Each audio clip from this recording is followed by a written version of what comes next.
নমস্কার, আমি দিশা। আজ আমরা বানাচ্ছি বেগুনের ভর্তা। আমরা একটা সুন্দর বেগুন নিয়ে নিয়েছি আর নিয়েছি একটা সুন্দর দেখতে টমেটো।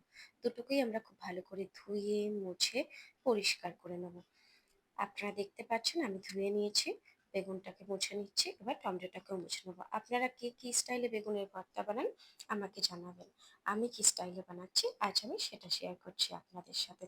এবার আমরা একটা ছুরি নিয়ে নিয়েছি, সেটা দিয়ে আমরা বেগুনের গায়ে গেঁথে গেঁথে একটু একটু করে ফুটো করে দেবো, যাতে যখন আমরা বেগুনটা পোড়াবো তখন ভালোভাবে ভেতরটাও সিদ্ধ হয়ে যায়, কোনো রকম কাঁচা ভাব না থাকে। একটা অয়েলের ব্রাশ করার জন্য ব্রাশ নিয়েছি।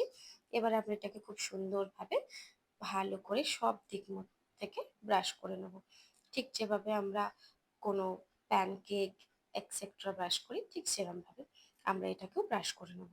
এবার আমরা এটা গ্যাসে বসিয়ে দিয়েছি, গ্যাসের স্টিম ফুল অন করে দিয়েছি, আর আমি প্রথম দিকটা সোজাভাবেই বসাই, আপনারা আপনাদের মতো করে নিতে পারেন। এবার আমি টমেটোটাকে সেম প্রসেসে পুরো অয়েল ব্রাশ করে নেব। আমার টমেটো অয়েল ব্রাশ করা হয়ে গেছে। এদিকে দেখুন বেগুনটাও প্রায় নিচের দিকটা হয়ে গেছে। আমরা স্টিমটা কমিয়ে তারপরেই ঘোরাবো, নয়তো আমাদের হাতে গরম ভাব লাগতে পারে। আমরা ঘুরিয়ে দিয়েছি এটাকে, আস্তে আস্তে এটা সব দিকটা আমরা ঘুরিয়ে ফিরিয়ে এরমভাবে পুড়িয়ে নেব। আপনারা আপনাদের মতো করে দেখে নেবেন।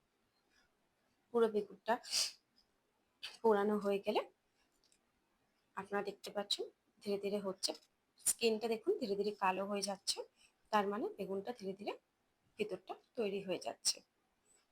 প্রায় আমার বেগুন রেডি হয়ে গেছে, গ্যাস আমি বন্ধ করে দিলাম। এবার আমি এটাকে নামাবো, গ্যাস থেকে নামিয়ে নিয়েছি। আমরা একটা প্লেটের মধ্যে আগে থেকে ঠান্ডা জল, নর্মাল টেম্পারেচার, ঠান্ডা মানে বরফের ঠান্ডা জল নয়, নর্মাল টেম্পারেচার জলে ওটাকে রেখে দিলাম। এবার আমরা টমেটোটাকে, আমি এই ছুরি দিয়ে করি, আপনারা আপনাদের যেটাতে সুবিধা হয় সেরমভাবে। টমেটোটাকে আমাদের অ্যাকচুয়ালি গ্যাসে সেমভাবে পোড়াতে হবে, কিন্তু এই রুটির ছাঁকনিতে টমেটো বসালে তো হবে না, টমেটো তো ছোটো, তাই আপনারা আপনাদের মতো করে পুড়িয়ে নেবেন। দেখুন আমি ঘুরিয়ে ফিরিয়ে টমেটোটাকেও আস্তে আস্তে পুরো সব দিকটা সমানভাবে পুড়িয়ে নেব।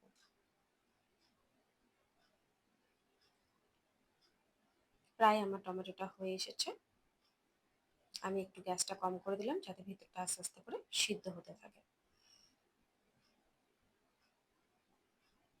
টমেটো ডান, গ্যাস বন্ধ করে দিয়েছি। আমরা সেম প্লেটে টমেটোটাকে ট্রান্সফার করে দেবো। এটাকে আমি একটু ঠান্ডা হওয়ার জন্য ছেড়ে দিলাম। আমরা নিয়ে নিয়েছি তিনটে পেঁয়াজ, আমি খোলা ছাড়িয়ে নিয়েছি, আগে পিছে কেটে নিয়েছি। এটাকে ছোট ছোট পিস করে কেটে নেবো, আপনারা আপনাদের মতো করে যেরকম ভালোবাসে কেটে নেবেন। আমি একটু পেঁয়াজটা বেশি দিয়েছি, আপনারা আপনাদের মতো করে দেখে নেবেন। বেগুনের খোলাগুলো আমরা এইভাবে আস্তে আস্তে ছাড়িয়ে নেবো।